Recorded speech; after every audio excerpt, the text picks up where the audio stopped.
I have a very, very special guest with me today. One that I wanted to know more about. I think you saw on my Facebook page that I put, who is Gaby Villa? And she has joined me in the studio right now. Who is Gaby Villa? Hi, Jess. Thank you for having me here. So I'm a dietitian and a sports nutritionist and the founder of Intensive Fit. Yep. And you also have an accent, one that I absolutely adore. Where are you from? I am from Mexico. I've been in Australia since 2016. Can you tell me a little bit of Spanish? A little bit of Spanish. Yeah. Say hello to me. Hola, Jess. ¿Cómo estás? Oh, I love it. I love that we are so multicultural within Australia and that we do have, I love languages. I love the way listening to people speak. One of my friends is actually Dutch, and every time she speaks Dutch, I'm just like looking at her just going, wow. I wish I could speak another language, but I can appreciate other languages. Can you tell me a little bit about how you got into sports nutrition? Sure. So I've been doing a sport my whole life. I started doing some sort of martial arts and then swimming and many different types of activities. And to me, it was something that I really enjoy. And for me, sport was something that is so helpful for people's overall well-being. So when it came the time to choose a career, I wanted to still be involved in a sport somehow and be part of that journey of people like enjoying an active lifestyle. I didn't love the idea of becoming a coach per se. And when I came across the dietetics degree, I saw that there was a path in working on wellness and physical activity and exercise and health. And I just love it. And since then I was like, all right, I really want to focus on the sports nutrition because I know I can make a contribution there. I'll be involved in the sport and it's something that I really, really enjoy. So food is something you and I both really, really enjoy. Tell me a little bit more about the nutrition part. I mean, athletics, when you think about it, or even any sport, you think about training, you think about coaching, but the other part of it is nutrition. If you don't fuel your body well, then you're never going to hit that, elite level, are you? Yeah, exactly. I feel like sometimes we can see food as, well, I'm hungry, I better eat, and forget that purpose of the food is to give us the energy, to give us the nutrients, and those are the elements our body is needing for actually perform adequately. Even for someone not necessarily an athlete, like whatever thing we want to achieve, our body is needing nutrients for that. So being aware of it is helping us understand that, all right, if I need these nutrients, how can I ensure that I'm getting them in the best way possible? And that's where obviously you are the best at it and people actually need your advice. What kind of sports or athletics do you cater for? So most of the people I see are endurance athletes, triathletes, runners, ultra runners, cyclists. Those are, I guess, because I'm a triathlete myself and I have a particular interest in, that's the area that I focus on more. In Australia, we have like a love of team sports. Could you help the person who wants to be an AFL superstar, who wants to be a netball superstar? Are those types of athletes you're interested in as well? I definitely can support in terms of understanding that the fuel is required for this type of activity. I feel like when it comes to laying a good foundation for it, I'm very confident in achieving that. But if they are seeking like next level, probably I would then direct them with someone who is actually specialized in that area as well. Okay. Can you tell me a little bit about the Intense Eat Fit program? Sure. So it is a 6-month program for endurance athletes who want to overcome lack of energy and who are struggling with gut upset. And at the end of the 6 months, they get to have release their full potential thanks to the nutrients that they are consuming and having enough energy and essentially crossing the finish line of their main endurance event, any particular race, with a big smile, feeling super accomplished and knowing that they did everything they could to have a very good result. So am I right in assuming it's not just the nutrition before the race, because you're talking endurance, it's the nutrition in the race as well that they're actually consuming to get to the finish line? 100%. Yeah, we're talking about a lot of the people I see are racing for at least 4 hours, and beyond. So when you're getting to that level, you definitely need to eat food during the activity. There's no way someone can have a good event without eating anything, or without even having a structured plan that they can follow, so that way they can ensure that they are getting the energy they need without having any stomach issues. And it's a lot of complexity things in there. Is that common? Is it in endurance athletes, stomach issues?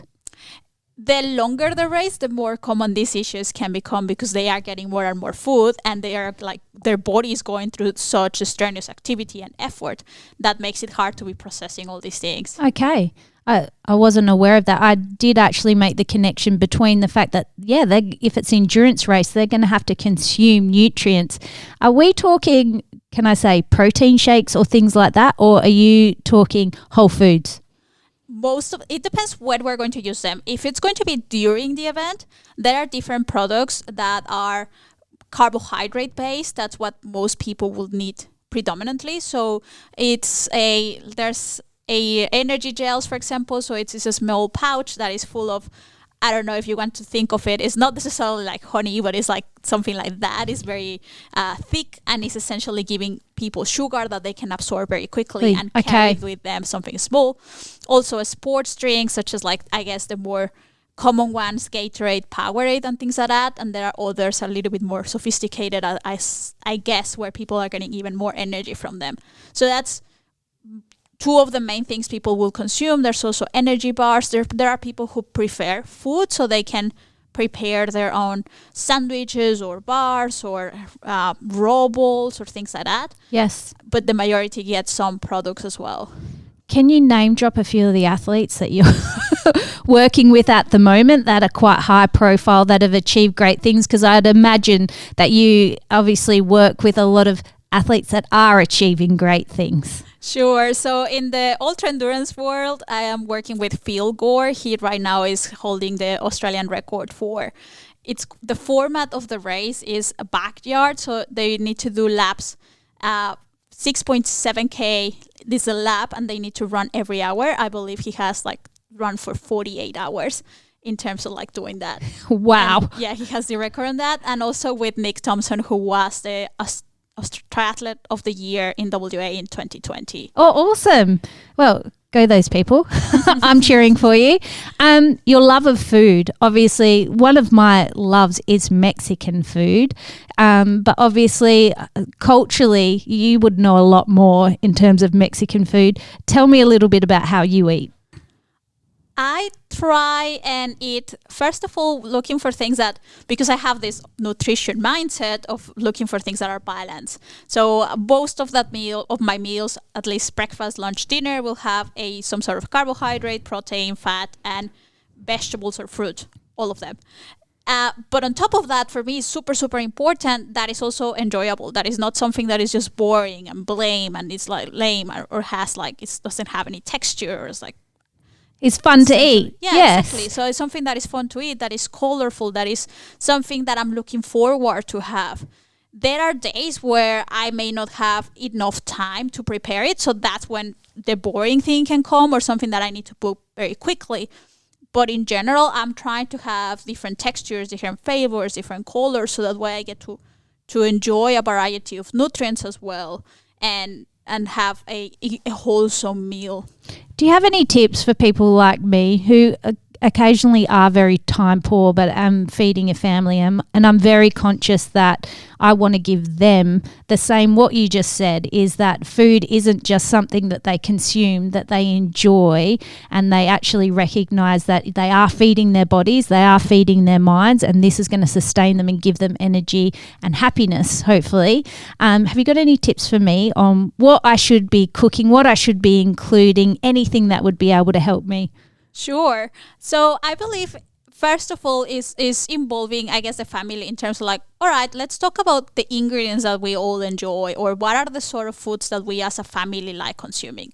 And once we have, let's say, that core list is, okay, let's plan them across the week and see how, with the time we have available. Because sometimes we see, we scroll social media and we're like, oh, this looks gorgeous. But then you try and do it with the 1 hour you have daily, and then you look at the pantry and you don't even have the ingredients and things like that. So it's what am I going to do? So first of all, I would suggest planning, but starting from a very, I guess, the core of what you already do. Because if we start, because we can get very ambitious, as I'm going to plan these meals, and we tried very different things every single day, and they look beautiful, but you end up so overwhelmed because it's, well, so much cooking, so much preparation. This doesn't look like the photographs. So or your child doesn't like it. And then you're like, I put so much effort into this. So I guess involving the family in that sense, at least in the planning, there's something already we're considering. In terms of making the meal more balanced, I always encourage people to try at least for lunch and dinner to have some sort of vegetables there. That's how I find that it's easier to add the variety, because you can have one day where you can have it with, I don't know, broccoli and carrots, and the next day, even if it's a sort of same meal, now you're preparing it with a salad, and so at least there's something that we are adding some colors there, and that helps in sort of balancing the meal.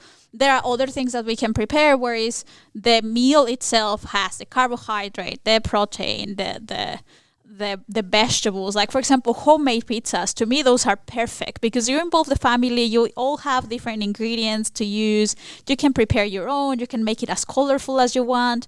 And I can understand how someone would think it's like, pizza, are you seriously talking about that being healthy? Yes, of course it is, because if you are thinking of the whole experience of the family being there, the type of food they are putting there, the kids learning that this has a different texture and this different color and different flavor and the way it smells, all these things are enhancing the whole experience, and for them it's going to be easier to even try new things just by being involved like that. And you're actually adding a little bit of a family moment, something that the kids will enjoy, you enjoy, that's an experience that can actually last a lifetime, and for them, they actually include that when they have children as well, because food is, like you said, it's about family as well, isn't it? Yes, 100%. I strongly believe that. And I believe it's something that took me a while to understand. I think I actually got it until I got to Australia and I was so far from my family. And I was like, oh, hang on. If I'm preparing this dish, I almost feel like I'm at home, because just by eating this, I just feel like that connection to this delicious bread that my granddad used to make, or this delicious meal that we used to enjoy every Sunday. So even though they were not right next to me, I could feel them there just with having this delicious food in front of me. And that's, the sensory engagement you're talking about, the smell, the taste, the things like that. It's so strongly attached to memory that, a lot of those things bring up, like you said, family, that you go, oh, this is an occasion that I remember and enjoy. I've really enjoyed speaking with you today. I'm so glad that you're in Australia and you're helping a lot of the athletes here and you're sharing your knowledge and experience. How do people get in touch with you if they're interested in the information? Sure. So they can contact me by Instagram. I'm very active there. I share a lot of information. That's at IntensityFit. Or by email, gaby@intensityfit.com, or my website, intensityfit.com. So you heard it here first. Who is Gaby Villa? Well, if you're looking at running any kind of endurance kind of sport, then you need this lady on your team. I really appreciate you coming in and talking to us today. Thank you so much, yes. This is The Dress Address, and we're going to listen to a little bit of Jack Harlow next, First Class.